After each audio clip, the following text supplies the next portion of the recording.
sa 3.4% ang inflation nitong Pebrero.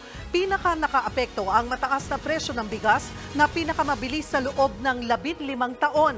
Nasa frontline ng balitang yan, si Shaila Francisco.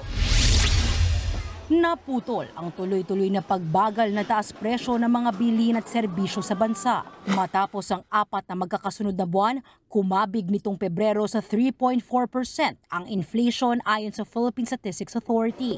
Bukod sa produktong petrolyo, kuryente at karne, pangunahing sanhi nito ang patuloy na taas presyo sa bigas.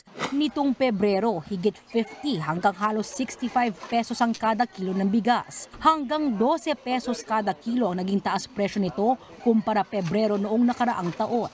Ito ang pinakamabilis na rise inflation sa loob ng 15 taon. Yung bigas medyo siya yung trigger talaga. And while it was already high in January, nakita rin natin na mas mataas pa ngayon nitong Pebrero. Alam natin na malaki yung weight ng rice dun sa basket. Mabigat ito sa mga mamimili, lalo't malaking konsumo sa kanilang pang-araw-araw ang bigas. Kaya kanya-kanyang sakripisyo para mapagkasya ang budget.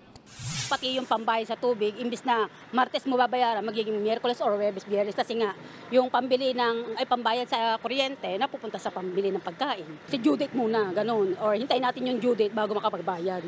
Hindi naman natin masasabi sa bata na, mamaya ka na kumain, bukas ka na kumain. Hindi na po masyadong nagkakanin, binabawi na lang po sa merienda para mabusog na po.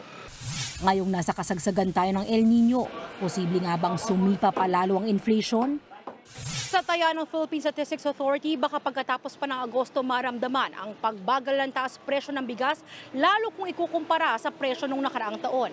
Pinangangambahan naman ng Bangko Sentral ng Pilipinas ang magiging banta ng El Nino sa presyo ng mga pagkain, kabilang din ang bigas. Ang National Economic and Development Authority puspusan ng aksyon para kontrahin ang magiging epekto ng El Nino sa inflation. Nakikipag-ugnayan na raw sila sa International Rice Research Institute para pataasin ang produksyon. Ayon naman sa Department of Agriculture, nagsisimula ng bumaba ang presyo ng lokal na bigas dahil anihan. Kumakalma rin daw ang presyo ng imported rice sa world market. Kumpiyansa rin ng DA na hindi magiging malaki ang epekto ng El Nino sa bigas dahil anihan na. In terms doon sa kasagsagan ng El Nino na pagtama niya, harvest naman, which is good na for our palay. Dahil harvest na, hindi na niya kailangan ng tubig. Nagbabalita mula sa Frontline, Shaila Francisco, News 5.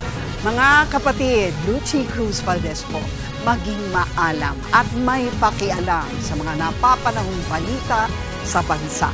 Tumutok at mag-subscribe sa News 5 social media pages.